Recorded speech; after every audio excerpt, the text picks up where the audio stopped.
والمرسلين نبينا محمد وعلى آله وصحبه أجمعين. السلام عليكم ورحمة الله وبركاته. Good to see you all, mashallah. May Allah bless such gatherings, increase us all in knowledge. It was narrated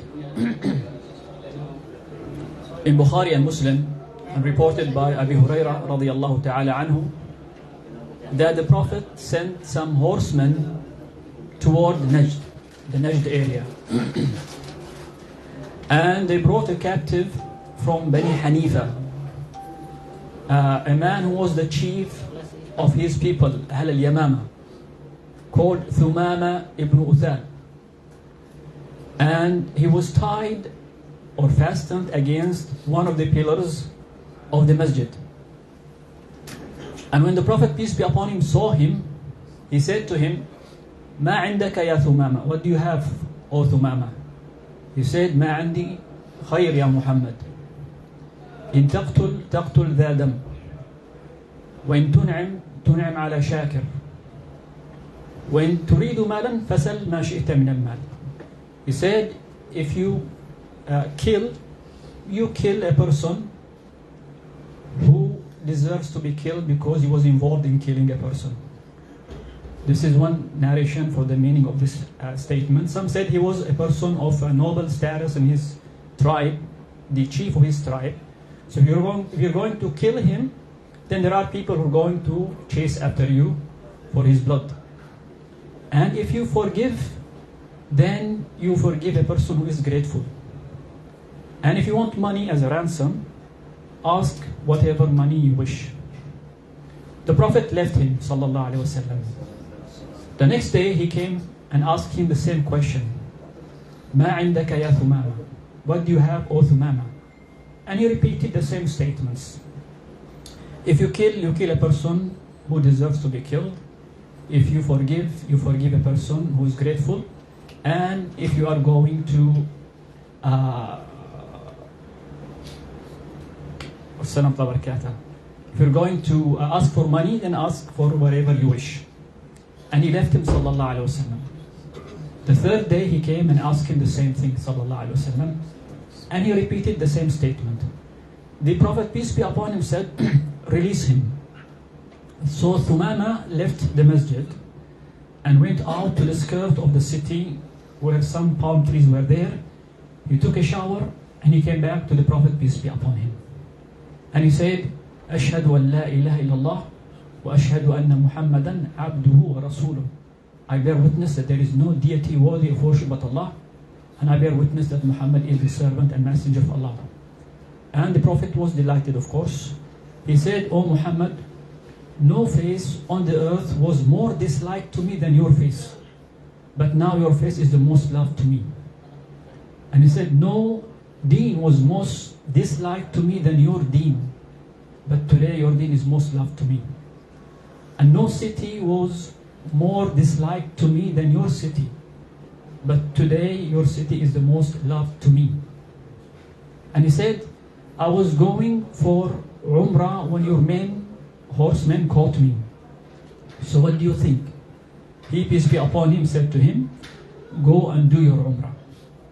So when he went for Umrah, there some of the pagans of Mecca met him, and he said to them, or said to him, Asabaut or Asabauta, did you become a Sabian, meaning adopting the Prophet's Muhammad religion as if it is something evil and wrong? He said, no, but I became a Muslim and followed Muhammad, peace be upon him.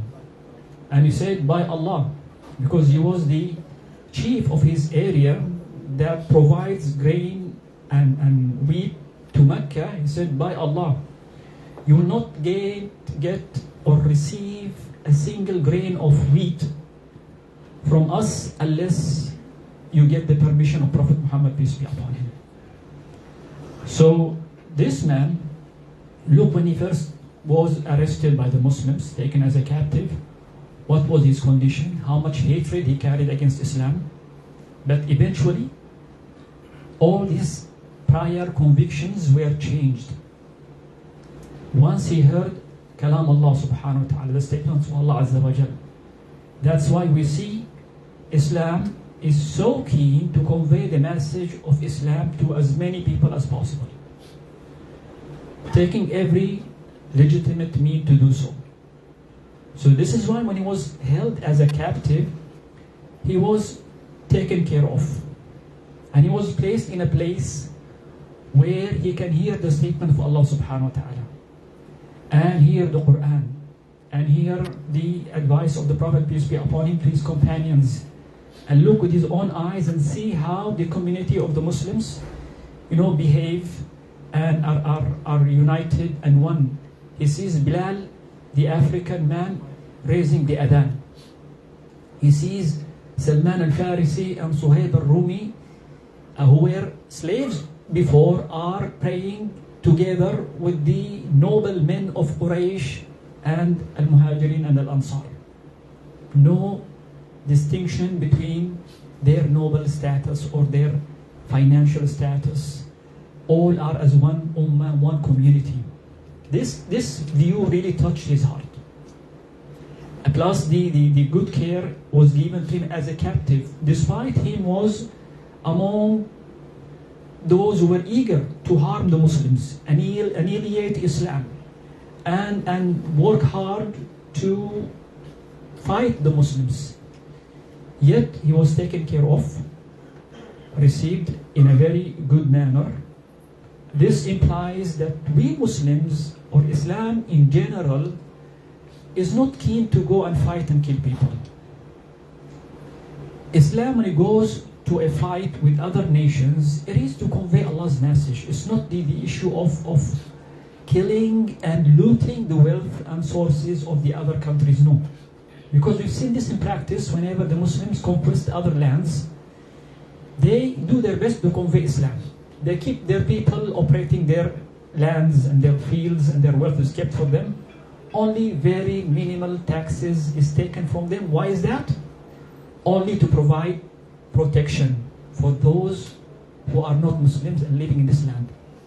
And they are exempted to fight with the Muslims.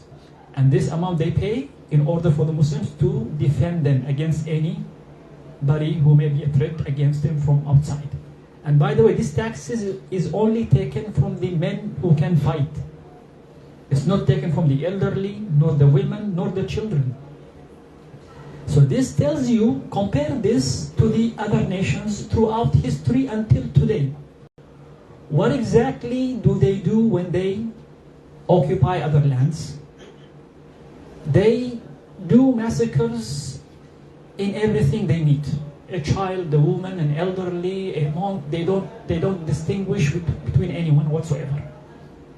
And look to the noble approach of Islam and the Muslims whenever they conquest lands. In fact, we see lands coming to Islam without even raising a sword. Like in the case of the Philippines, when they became Muslim, right? Indonesia, when they became Muslims, because they saw the noble manners of the Muslims, it touched them. It attracted them to Islam, subhanAllah. So when this man was taken, although he was the chief of his tribe, he was so much, carried so much hatred for the Muslims, waiting for a moment to fight.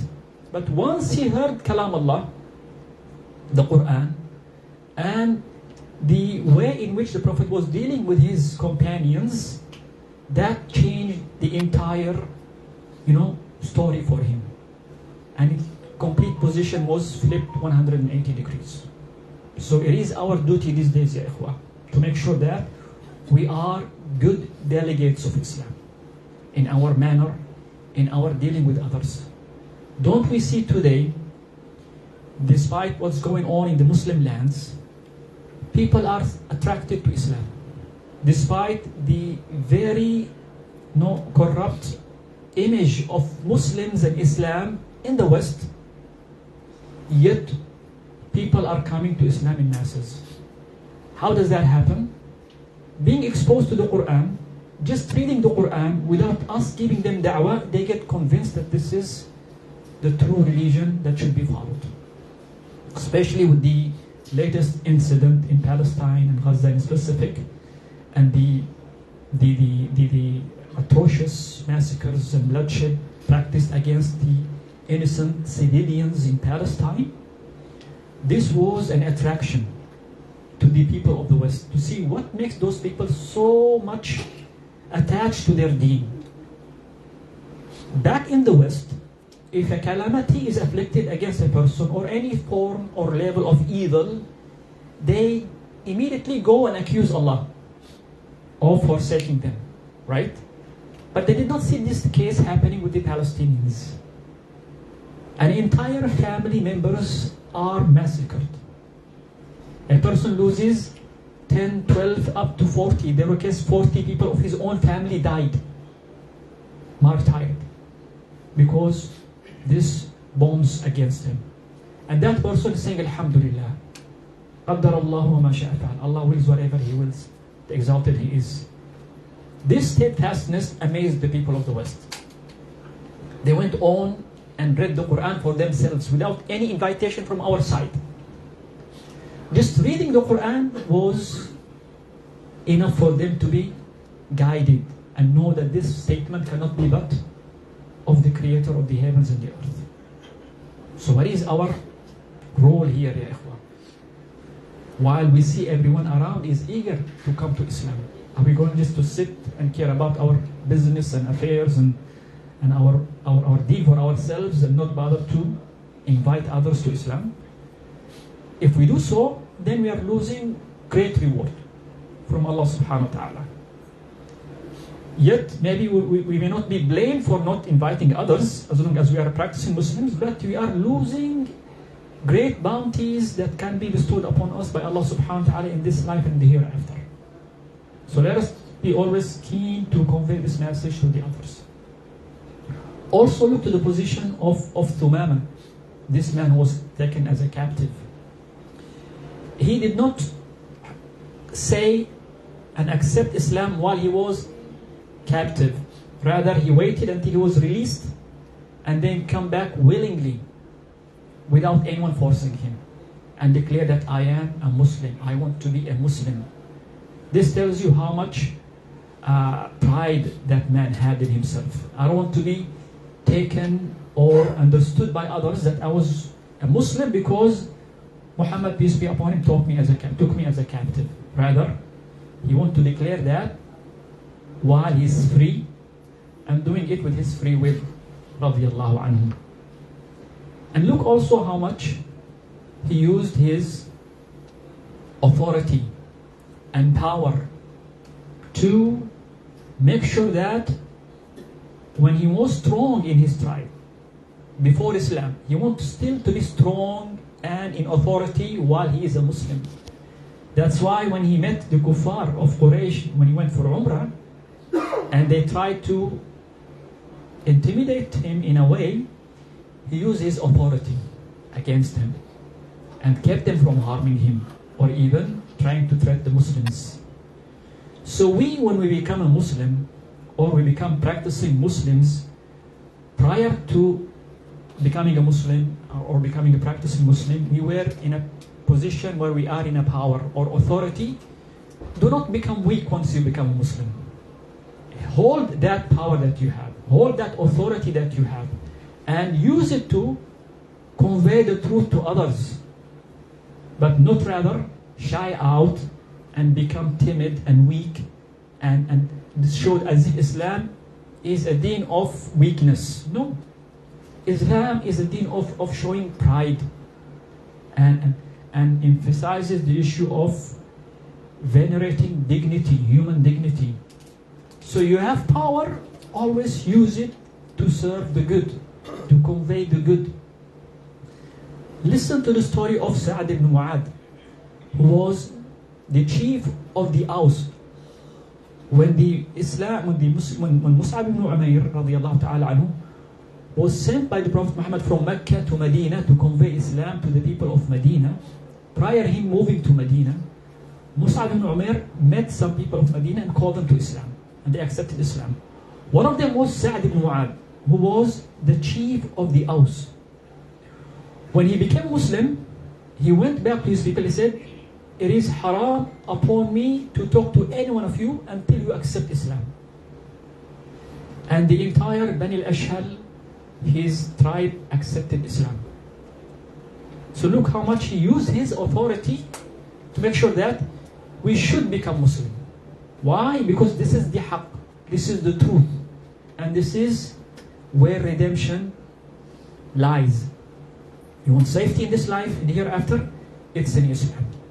So that's why we should do our best, inshallah ta'ala, to be good delegates of Islam, to be strong in our iman, and to do our best to convey Islam to others. The Prophet, peace be upon him, said, like in Sahih Muslim, Al-mu'minu al-qawi khayrun wa ahabbu ila Allah min al-mu'min al-da'if. The strong mu'min is better and more loved to Allah than the weak mu'min. وَفِي كُلٍّ خَيْرٍ. In both of them there is goodness, but to be strong and display your faith in Allah subhanahu wa ta'ala and convey it to others with strength and using your authority, this is more love to Allah subhanahu wa ta'ala. And we in this life, we do our best to win the love of Allah subhanahu wa ta'ala as much as we can. May Allah subhanahu wa ta'ala increase us in knowledge and make us among those who stand fast in their belief and do their best to spread this goodness to others. Barakallahu feekum wa jazakumullahu khairan wa sallallahu ala nabiyyina Muhammad wa ala alihi wa sahbihi wa sallam. Assalamu alaikum.